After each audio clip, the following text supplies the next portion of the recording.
metals and non-metals.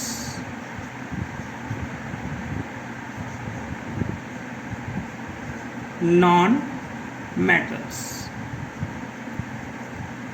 one of the most important lesson, सबसे ज़्यादा महत्वपूर्ण लेसन में से एक है metals and non metals.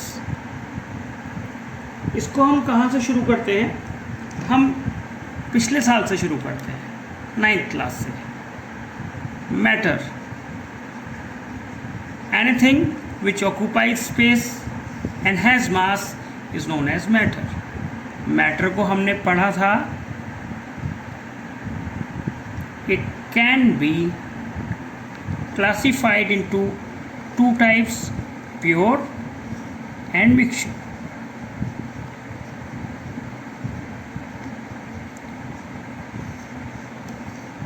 Pure can further be divided in two types, metals और non metals। इन दो हिस्सों में इसे डिवाइड कर लेते हैं हम, क्लासिफाइड किया जा सकता है इसे मेटल्स और नॉन मेटल्स में। अब सवाल ये उठता है, आखिर क्यों करते हैं ऐसा और किस बेसिस पर करते हैं? तो इसकी बेसिस है फिज़िकल प्रॉपर्टीज़ और केमिकल प्रॉपर्टीज़। हमें मालूम होना चाहिए प्रॉपर्टीज़ जो हैं, प्रॉपर्टीज़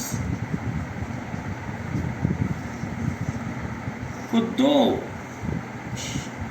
श्रेणियों में तोड़ा गया है, फिजिकल प्रॉपर्टीज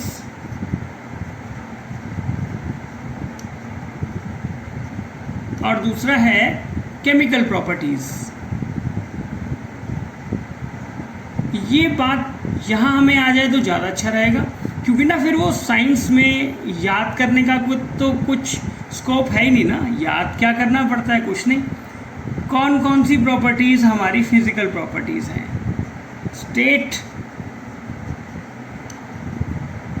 कौन सी स्टेट में पाया जाता है? Solid, liquid, gas. ये स्टेट के बारे में अगर हम जानते हैं तो हम उसकी फिजिकल प्रॉपर्टी जानते हैं। हम उसकी हार्डनेस या सॉफ्टनेस की बात करते हैं, क्या वो हार्ड है या सॉफ्ट है, तो हम उसकी फिजिकल प्रॉपर्टीज़ के बारे में बात करते हैं। अगर हम उसका देखते हैं भारी है, हल्का है, डेंसिटी कैसी है, तब भी हम उसकी फिज़िकल प्रॉपर्टीज़ के बारे में बात करते हैं। इसी तरह से हम और भी फैक्टर्स को देख सकते हैं जो उसके फिज़िकल एट्रीब्यूट्स हैं, जिन्हें हम फिज़िकल प्रॉपर्टीज़ कहते हैं। तो आइए ज़रा इन्हीं फिज़िकल प्रॉपर्टीज़ के बेस पर हम मेटल्स और नॉन मेटल्स में अंतर करते हैं।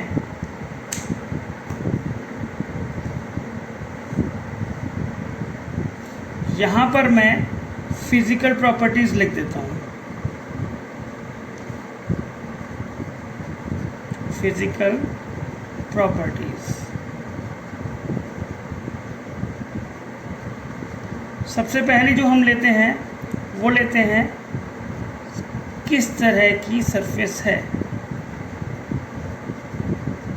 तो मेरे दोस्तों, मेटल की शाइनिंग सरफेस होती है, यानी अगर हमें ये अंतर करना है कि कौन मेटल है और कौन मेटल नहीं है, तो सबसे पहले हम देख सकते हैं कि उनमें शाइनिंग है, चमक है, लस्टर है। तो लस्टर केवल मेटल्स में पाई जाती है। लोहा, सोना, ये सारे शाइनिंग वाली सतह वाले मेटल्स हैं, जबकि नॉन मेटल्स की डल होती है। शाइनिंग वाली सरफेस नहीं होती, वो डल सरफेस होती है। दूसरी बात अगर हम ले लेते हैं वहाँ स्टेट के बारे में,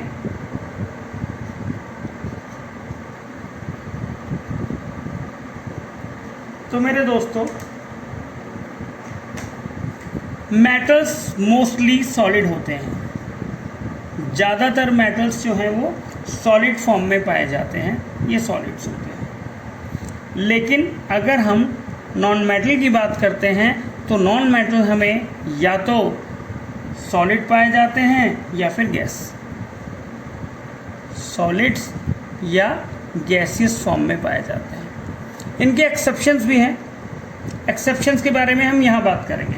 फिलहाल हम इनके फिजिकल प्रॉपर्टीज़ के बारे में ठीक से बात करते हैं। दूसरी जो है वो है सोनोरिटी। सोनोरिटी, सोनोरिटी का मतलब क्या है? जब भी किसी मेटल या नॉन मेटल को किसी चीज़ से पीटा जाए और वो साउंड पैदा करे तो हम कहते हैं कि वो सोनोरस है।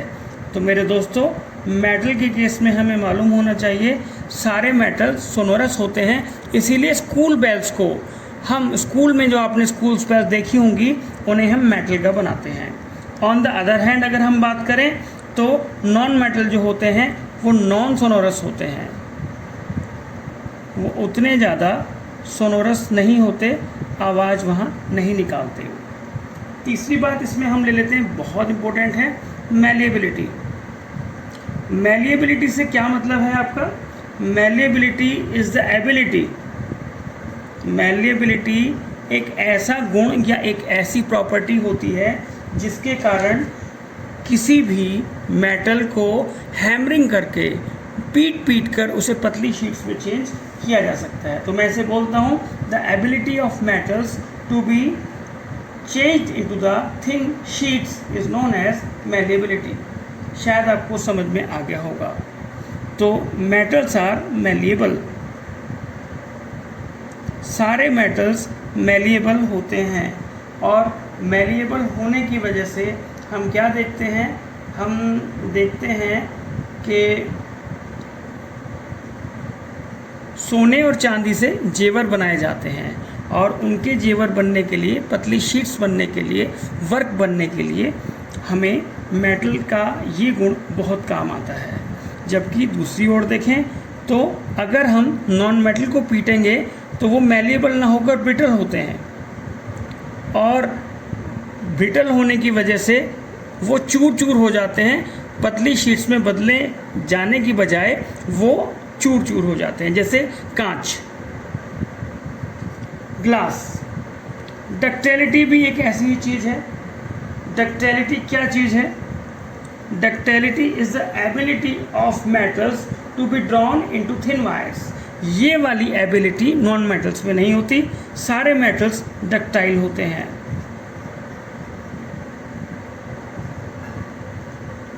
और सारे नॉन मेटल नॉन डक्टाइल होते हैं, उनके तार नहीं बनाए जा सकते।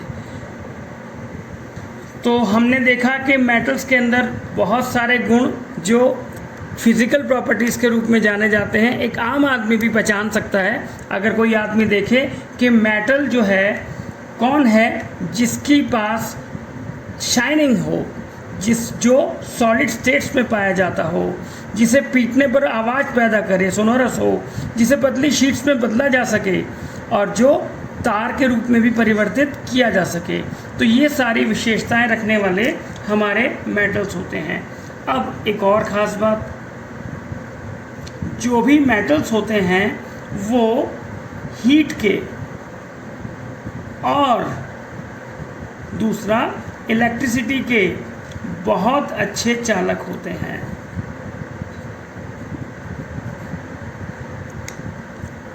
सारे मेटल्स क्या होते हैं? They are very good conductor of heat and electricity, heat and electricity. और इसी कारण आप देख रहे हैं हमारी रसोई में सारे के सारे बर्तन, वेसल्स जो हैं वो मेटल के बने होते हैं, लकड़ी के नहीं बने होते, रबर के नहीं बने होते। और दूसरी ओर हमारे जो नॉन मेटल हैं वो इंसुलेटर्स होते हैं, वो बिल्कुल भी उनके अंदर ना तो हीट पास हो सकती और ना ही उनके अंदर किसी तरह की इलेक्ट्रिसिटी भी पास हो सकती। तो ये कुछ बेसिक प्रॉपर्टीज़ थी जिसके आधार पर हम जान सकते थे कि मेटल्स और नॉन मेटल्स में क्या अंतर है। कुछ एक्सेप्शंस भी हैं इसके, तो वो मैं एक्सेप्शंस आपको बताने के लिए यहाँ पर जा रहा हूँ। एक्सेप्शंस एग्ज़ाम में आते हैं, इन एक्सेप्शंस पर ही बात चलती है। तो आइए ज़रा देखते हैं कौन कौन से एक्सेप्शंस हैं। इसमें एक स्टेट और रह गया है,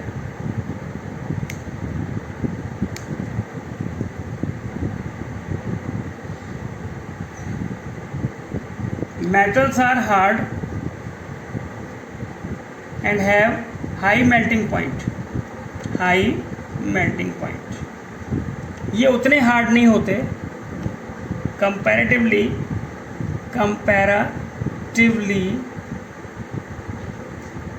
less hard.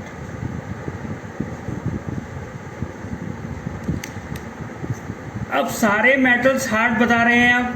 नहीं मेरे दोस्तों, कुछ एक्सेप्शंस भी हैं, कुछ सॉफ्ट मेटल्स भी होते हैं. Soft metals which can be cut by knife, इतने सॉफ्ट होते हैं कि चाकू से काटे जा सकते हैं, और ये हैं सोडियम, पोटेशियम और लिथियम. ये तीनों के तीनों चाकू से काटे जा सकते हैं क्योंकि ये सॉफ्ट होते हैं, और इनका मेल्टिंग पॉइंट भी बहुत लो होता है. तो जानिएगा मेरे दोस्तों, कौन कौन से ऐसे मेटल हैं जो बहुत सॉफ्ट होते हैं और चाकू से काटे जा सकते हैं. आंसर है सोडियम, पोटेशियम और लिथियम. और कुछ का मेल्टिंग पॉइंट इतना लो होता है कि वो हथेली पे रखते ही मेल्ट हो जाते हैं. हथेली पे रखते ही मेल्ट होने वाली कौन सी दो चीज़ें हैं, क्या आपको मालूम है कि ऐसी कौन सी दो चीज़ें हैं जिन्हें आपने हथेली पे रखा और वो मेल्ट हो गए? Melts at room temperature. हथेली पे आप इन्हें रखिए और हथेली पे रखते ही ये मेल्ट हो जाते हैं. इनका नाम है गैलियम और सीजियम. गैलियम और सीजियम को आप अगर हथेली पे रखते हैं तो वहीं पर मेल्ट हो जाते हैं, जबकि सारे मेटल हार्ड होते हैं, सारे मेटल्स के मेल्टिंग पॉइंट हाई होते हैं. तो ये हमारे एक्सेप्शंस थे. दूसरी बात, स्टेट की बात करते हैं. सारे के सारे मेटल सॉलिड बताए गए हैं, पर मेरे दोस्तों यहाँ पर एक्सेप्शन है मरकरी. मरकरी Hg से दिखाया जाता है और ये लिक्विड होता है एट रूम टेम्परेचर, यानी ये सॉलिड नहीं होता, ये लिक्विड होता है. ऐसे ही सारे नॉन मेटल या तो सॉलिड होते हैं या गैस होते हैं. नहीं, एक ऐसा नॉन मेटल है जो कि लिक्विड है, उसका नाम ब्रोमीन है. Bromine is the only non metal in liquid state. Liquid state में पाया जाने वाला एकमात्र नॉन मेटल ब्रोमीन है. फिर हम बात करते हैं मैलेबिलिटी की. मैलेबिलिटी में सबसे ज़्यादा डक्टाइल गोल्ड है. गोल्ड जो है, जिसे Au से दिखाया जाता है, उसका 1 ग्राम अगर आप ले लें तो लगभग उससे हम 2 किलोमीटर लंबा एक वायर खींच सकते हैं. तो मेरा कहने का मतलब है गोल्ड सबसे ज़्यादा मैलिएबल भी है और सबसे ज़्यादा डक्टाइल भी है. दूसरी बात करते हैं हम, अगर हम यहाँ नॉन मेटल ले लें तो नॉन मेटल तो बेचारे बहुत अजीब से बिल्कुल टूट जाएंगे. जैसे मैंने आपको बताया था, अगर हैमरिंग की जाती है तो ये ब्रिटल होने के कारण चूर चूर हो जाते हैं. एक और बात यहाँ पे मैं बताना चाहता हूँ, आयोडीन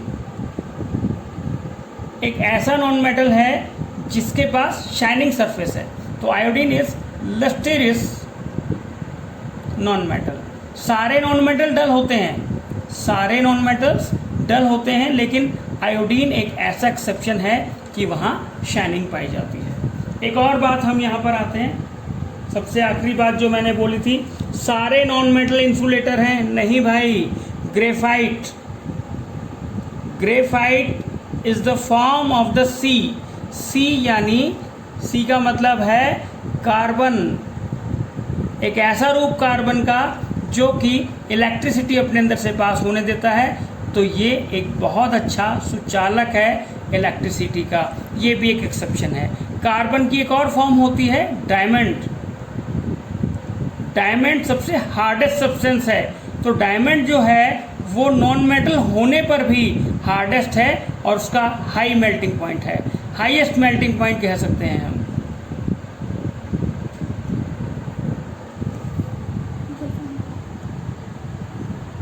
आइए जान लेते हैं कि आपने जो सीखा है वो आपको कुछ समझ में आया या नहीं समझ में आया. तो मैं एक सवाल कुछ आपके सामने लेकर आपके सामने पेश हुआ हूँ, जरा देखते हैं। Which is the most ductile metal, सबसे ज़्यादा डक्टाइल मेटल कौन सा है? आंसर दीजिए।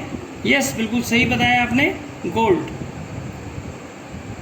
गोल्ड जिसे AU से दिखाते हैं वो इतना डक्टाइल है, डक्टाइल से मतलब है तार खींचे जा सकते हैं। सोने के बहुत पतले पतले तार खींचे जा सकते हैं। मैंने आपको बताया था 1 ग्राम सोने से लगभग 2 किलोमीटर लंबा तार खींच सकते हैं। इसीलिए गोल्ड का इस्तेमाल ज्वेलरी बनाने में किया जाता है। स्वर्ण आभूषण सबसे ज़्यादा लोकप्रिय हैं।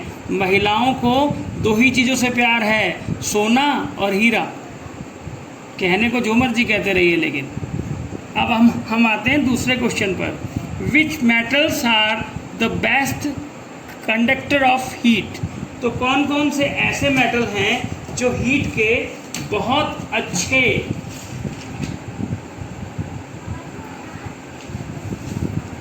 कंडक्टर हैं? तो आंसर है सिल्वर, जिसे Ag कहते हैं। पहला तो ये बताया मैंने, और दूसरा बताइए, दूसरा कौन सा है जो बहुत ही अच्छा? दूसरा क्या कहा आपने? कॉपर। यस, बिल्कुल सही उत्तर है आपका। पहला Ag, दूसरा Cu, यानी हमारा उत्तर ये हुआ कि Ag और Cu सबसे बेस्ट सुचालक जिसे कह सकते हैं हीट के होते हैं। इसीलिए हमारी रसोई में अगर बर्तन बनाने हैं ना आपको, तो मेरे दोस्तों बर्तन बनवाइए तो या तो Cu के बनवाइए, Cu से मेरा मतलब है कॉपर के, और या फिर Ag से। Ag से मेरा मतलब क्या है? Ag से मेरा मतलब है चांदी के। क्वेश्चन नंबर 3 पर आते हैं। Name a metal which is liquid at the room temperature, बहुत बार एग्जाम में पूछा जाता है ये। ऐसा मेटल बताइए जो कि लिक्विड फॉर्म में पाया जाता है। सारे मेटल सॉलिड होते हैं, लेकिन मरकरी नाम का मेटल, मरकरी जिसे हिंदी में पारा और इंग्लिश में मरकरी कह रहे हैं और Hg से दिखाया जाता है, ये एकमात्र ऐसा मेटल है जो कि लिक्विड फॉर्म में पाया जाता है। ऐसी बात अब अगले पर आते हैं। अगला क्वेश्चन क्या है? Name a non metal liquid at room temperature. अब नॉन मेटल, यहाँ दोनों सवालों को एक मानकर सभी लोग इसका आंसर लिख कर आते हैं। मरकरी, पारा लिख कर आ जाते हैं। पारा आप जानते ही होंगे, वो डॉक्टर्स के द्वारा इस्तेमाल किया जाता है बुखार जांचने के लिए। जो यंत्र होता है जिसको क्या कहते हैं? थर्मामीटर, उसके अंदर ये इस्तेमाल किया जाता है। लेकिन यहाँ ध्यान देने वाली बात क्या है? ये मेटल नहीं, नॉन मेटल पूछा जा रहा है। ऐसा नॉन मेटल बताइए जो कि लिक्विड होता है रूम टेम्परेचर पर। तो याद रखिए, bromine is the answer. Answer क्या है? ब्रोमीन। 5th क्वेश्चन लेकर चलते हैं। Identify 2 metals which melt at the room temperature. ऐसे 2 मेटल्स का नाम बताइए जो रूम में ही मेल्ट हो जाते हैं, यानी हथेली पे रखे जाएं तो वो पिघल जाते हैं। आंसर बहुत आसान है, गैलियम और सीजियम। गैलियम और सीजियम, सॉरी गलत हो गई, सीजियम है, CS से दिखाते हैं इसे। ये दोनों ऐसे मेटल्स हैं, इतने सॉफ्ट, इनका मेल्टिंग पॉइंट इतना लो है कि हथेली पे रखने पर मेल्ट हो जाते हैं। नेम ए लस्ट्रियस नॉन मेटल। सारे नॉन मेटल डल होते हैं। इन्होंने पूछा है एक ऐसे नॉन मेटल का नाम बताइए जिसमें शाइनिंग पाई जाती है। आंसर है मेरे दोस्तों, क्या बताइए? आयोडीन। यस, बिल्कुल सही आंसर है। आयोडीन एकमात्र ऐसा नॉन मेटल है विच हैज़ लस्ट्रियस नेचर, लस्ट्रियस और shining surface. Name the non metal with very high melting point. बहुत हाई मेल्टिंग पॉइंट वाला नॉन मेटल बताइए। नॉन मेटल के मेल्टिंग पॉइंट हाई नहीं होते, ये एक एक्सेप्शन है। कार्बन, जिसकी एक फॉर्म डायमंड है। क्या फॉर्म है? डायमंड। डायमंड को आप जानते हैं हीरा। हीरा सबसे ज़्यादा हार्डेस्ट चीज़ है पृथ्वी पर, तो यानी उसका मेल्टिंग पॉइंट भी बहुत हाई होगा। तो इसका आंसर डायमंड है। डायमंड, और आप इसे ब्रैकेट में लिख सकते हैं कार्बन। कार्बन का एलोट्रॉप डायमंड है जिसका मेल्टिंग पॉइंट बहुत हाई है। नेक्स्ट क्वेश्चन है, नेम द नॉन मेटल। उस नॉन मेटल का नाम बताइए that is a very good conductor of electricity, electricity का बहुत अच्छा कंडक्टर है, नॉन मेटल होकर भी वो इलेक्ट्रिसिटी का कंडक्टर है। कार्बन अकेला एक और ऐसी चीज़ है जो कई रूपों में पाया जाता है, जिसे एलोट्रॉप्स कहते हैं। तो कार्बन का ही एक और एलोट्रॉप है, जैसे डायमंड है वैसे ही है एक क्या, ग्रेफाइट, जो कि पेंसिल के सिक्के के रूप में भी यूज़ होता है। और इसलिए हम कहते हैं कि नॉन मेटल होते हुए भी यह विद्युत का सुचालक है। This is a very good conductor of electricity. आप नहीं मेरी बात मान रहे हैं तो पेंसिल को दोनों तरफ से छील कर देखिएगा सॉकेट में लगाकर कि क्या उसमें विद्युत धारा पास होती है नहीं होती, पता चल जाएगा। नेम 2 मोस्ट मैलिएबल मेटल्स, सबसे अधिक मैलिएबल मेटल्स के नाम बताइए। मैलिएबल जैसा कि आप जानते हैं वो मेटल्स जिनको हैमरिंग करके हथौड़े से पीट पीट के पतली पतली शीट्स में बदला जा सके। तो फिर दोबारा सोना और चांदी, गोल्ड और क्या नाम है दूसरे का, सिल्वर, ये सबसे अधिक मैलिएबल मेटल्स हैं। Why are electric wires coated with PVC, electric wires के ऊपर कोटिंग की जाती है PVC की। PVC पॉलीविनाइल क्लोराइड एक नॉन मेटल है और सारे नॉन मेटल जो होते हैं वो इंसुलेटर होते हैं। तो अगर इंसुलेटर की लेयर अगर हम इलेक्ट्रिक वायर्स पर चढ़ा देते हैं तो हम इलेक्ट्रिक शॉक से अपने आप को सेफ कर लेते हैं, अपने आप को बचा लेते हैं। In order to avoid the electric shock, there is a coating of PVC on electric wires. Last but not the least, why are school bells made of metals? सारी स्कूल बेल्स मेटल की क्यों बनी होती हैं? लकड़ी की क्यों नहीं होती? रबड़ की क्यों नहीं होती? टायर रबड़ का क्यों नहीं हम स्कूल बेल के लिए इस्तेमाल करते? क्योंकि वो नॉन मेटल्स हैं और केवल मेटल्स में ही सोनोरस होने का गुण है, यानी जब किसी मेटल को पीटा जाता है तो वो आवाज़ निकालता है, साउंड पैदा करता है, ध्वनि निकालता है। इसीलिए स्कूल बेल मेटल्स की बनी होती है, ना कि नॉन मेटल्स की।